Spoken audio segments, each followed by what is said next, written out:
নমস্কার দর্শক বন্ধুগণ, আজকে অনেকদিন পর অনেকটা রাতে আজকে এলাম খুব ছোট্ট স্পোর্টস ব্লগ নিয়ে। যাই হোক, মাঝখানে কাজে ব্যস্ত থাকার পর আবার এলাম ব্লগ নিয়ে।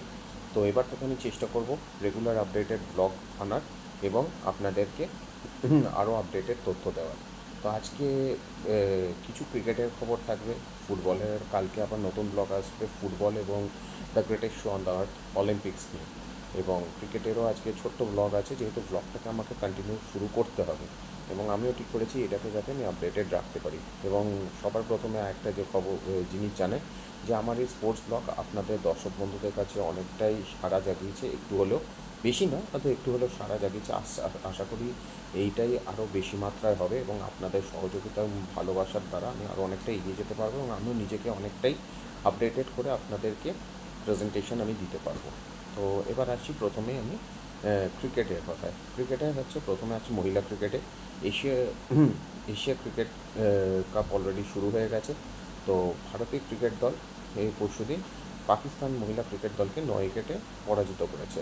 পাকিস্তানের মহিলা 7 উইকেটে, সরি। তো পাকিস্তানের মহিলা ক্রিকেট দল প্রথমে ব্যাট করে 108 রানে অল আউট হয়ে যায়। প্রথমে মোটামুটি পাকিস্তানের ব্যাটিংয়ের সেরকম কেউই খুব একটা আহামরি খুব একটা ব্যাটিং করতে পারেনি এবং ভারতীয় বোলারদের মধ্যে উল্লেখযোগ্য পারফরমেন্স হচ্ছে গিয়ে পূজা ভাস্ট্রেকর, রেণুকা সিং, তারা প্রত্যেকে 2টি উইকেট করে নেন এবং দীপ্তি শর্মা 3টি উইকেট। জবাবে ব্যাট করতে নেমে ভারতীয় দুই ওপেনার শেফালি বর্মার 40 এবং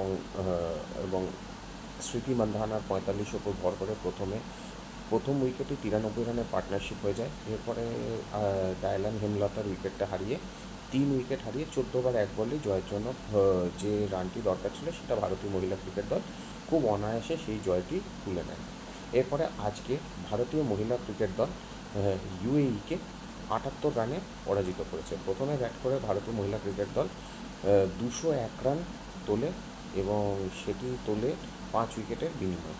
প্রথমে শেফালি বর্মা 18 বলে 37 রানের একটা দুর্দান্ত বিধ্বংসী ইনিংস খেলেন এবং একে একে স্মৃতি মান্ধানা এবং ডায়লান হেমলতা খুব একটা বেশি রান না করে আউট হয়ে যান এবং জেমাইমা রড্রিগেজও খুব একটা বেশি রান করেনি। এরপরে দলের হাল ধরতে আসেন হরমনপ্রীত করের সঙ্গে ভারতীয় বঙ্গ উইকেট কিপার রিচা ঘোষ। হরমনপ্রীত কর মোটামুটি 64 রানের একটি দুরন্ত ইনিংস খেলে রান আউট হয়ে যান শেষ ওভারে এবং রিচা ঘোষ নিজের আন্তর্জাতিক টি-20 কেরিয়ারের প্রথম 50 অর্ধশত রান পূরণের মাধ্যমে 29 বলে 64 রানের অপরাজিত ইনিংস খেলে ভারতীয় দলকে 201 রানে ইনিংস শেষ করতে সাহায্য করেন।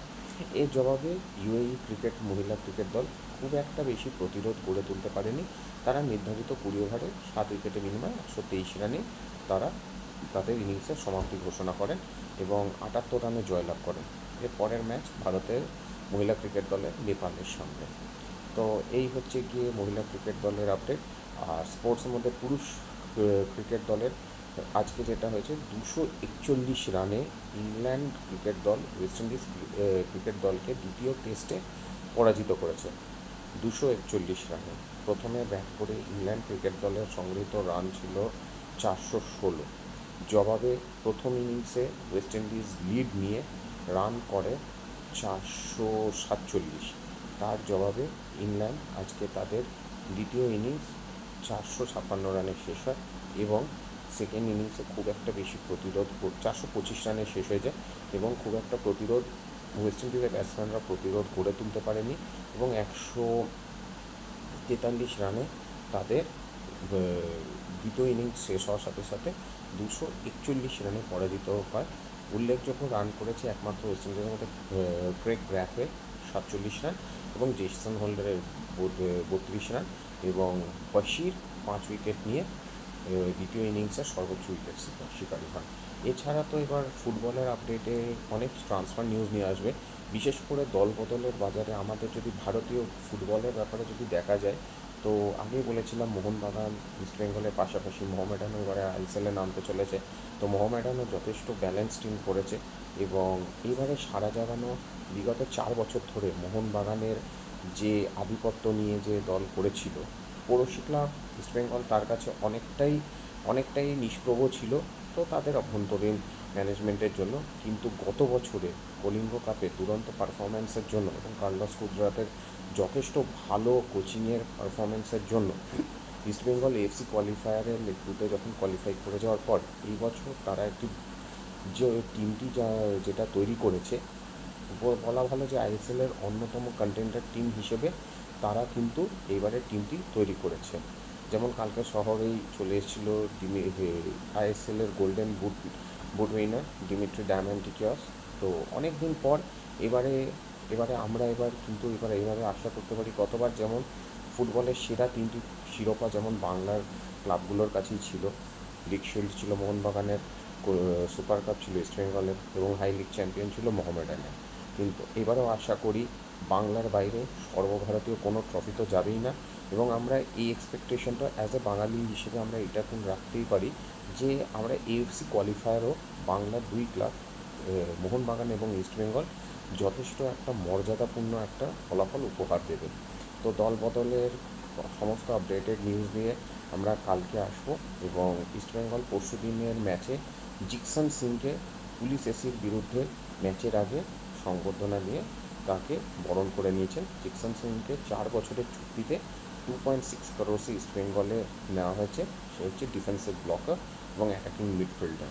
তো ইস্টবেঙ্গলে এবারে তুল্যমূল্য লড়াই দেওয়ার জন্য এটি যথেষ্ট ভালো ব্যালেন্স টিম তৈরি করেছে। আর মোহনবাগান তো অ্যাজ ইউজুয়াল যেমন 4 বছর ধরে টিম তৈরি করছে, সেই টিমের মধ্যে নতুন সংযোজন হচ্ছে গ্রেগ স্টুয়ার্ট সাদিকুর জায়গায়, এবং আরও কিছু ট্রান্সফার নিয়েও মোহনবাগানও পিছিয়ে নেই। আপুইয়াকে এবছর সাইন করিয়েছে, তো তাদের মিডফিল্ডটাকে আরও শক্তিশালী করেছে। তো দল বদলে বাজারে দুটো যেমন কিছুদিন আগে মোহনবাগান সমর্থকরা যেরকম একচেটিয়া যেমন আধিপত্য ধরে রেখেছিল, পড়োশি ক্লাব ইস্টবেঙ্গল অনেকটা নিষ্প্রভ ছিল। কিন্তু এই বছর আগের বছরে কলিঙ্গ কাপের রেজাল্টের পর এবং এই বছরের দল বদলের পর আমরা কিন্তু সেই পুরনো উন্মাদনা আবার আমরা ময়দানের মাঠে কিন্তু দেখতে চলেছি, এটা কিন্তু বলাই যায়। এবং আরও এই ব্যাপারে ট্রান্সফার নিউজ নিয়ে আসবো। এছাড়া আমি বিদেশের ফুটবলেরও কিছু ট্রান্সফার নিউজ নিয়ে যেরকম আমার কাছে আপডেট আসবে আমি তোমাদের কাছে দিতে থাকবো। হতে পারে যে হয়তো আমি একটু আগে হতে পারে, একটু পরে হতে পারে, কিন্তু তোমরা আমাকে অবশ্যই সাপোর্ট দিও। যাই হোক, লেটেস্ট নিউজ নিয়ে আমি আপডেটেড দেবো। যাই হোক, আজকে অনেকটাই রাত হয়ে গেছে, তো খুব একটা বেশি আপডেটের দিকে আর যাচ্ছি না। দেখা হচ্ছে, চেষ্টা করব কালকে আসার, এবং সাথে অলিম্পিক্সেরও আপডেট থাকবে। এবং বন্ধুরা, তোমাদের ভালোবাসা এইভাবেই যেন আমি এগোতে পারি এবং আরও কিছু আপডেট আমি যেন দিতে পারি, এবং যদি কিছু ভুল ত্রুটি হয় ক্ষমা করে দিও। এবং আমি সবসময় চেষ্টা করব নিউট্রাল থাকার। আমি কিন্তু স্পোর্টস ব্লগটাকে এমনভাবে উপস্থাপিত করতে চাই যেখানে তোমরা আমাকে খুব ভালোবাসা দিয়ে যাতে গ্রহণযোগ্য করতে পারি। এছাড়াও আমি একটা পাশাপাশি ছোটোখাটো হয়তো ফেসবুকে রিলস দেখতে পাবে, বা হয়তো ইউটিউবেও হয়তো ভবিষ্যতে আমার রিলস দেখতে পাবে কিছু আমার লাইফ লেসনের ওপর, যেগুলো আমি ফেস করেছি, হয়তো যেখান থেকে ওভারকাম করতে পারবো, বা আমার যেটা মনে হয় যেটা হয়তো জীবনে অ্যাপ্লাই করতে পারিনি বলে হয়তো আমি পারিনি, বা হয়তো মনে হবে যে আগামী দিনে হয়তো আমার এই যদি লাইফ লেসন কেউ যদি অ্যাপ্লাই করে, যদি সে যদি ডিসঅ্যাপয়েন্টেড সিচুয়েশান থেকে, একদম হতাশার চরম সিচুয়েশান থেকে যদি সে নিজেকে ফিরিয়ে আনতে পারে, তাহলে আমি মনে করব যে আমি হয়তো এই ভ্লগের একটা সার্থকতা অবশ্যই আমি রিলস বা ভ্লগগুলোর বানানোর মাধ্যমে পাবো। তবে আমি কিন্তু ভাবতে পারিনি আমি ভ্লগের মাধ্যমে আপনাদের আমি এত ভালোবাসা আমি পাবো, এবং আগামী দিনে আমি চেষ্টা করব আমি নিজেকে এখনের থেকে আরও অনেকটা বেশি ছাপিয়ে যাওয়ার এবং অনেকটা বেশি এগিয়ে যাওয়ার। যাই হোক, আর কথা বাড়াচ্ছি না, এখানে অত ভ্লগ এখানেই শেষ করছি। গুড নাইট বন্ধুরা, ভালো থাকবেন, টাটা।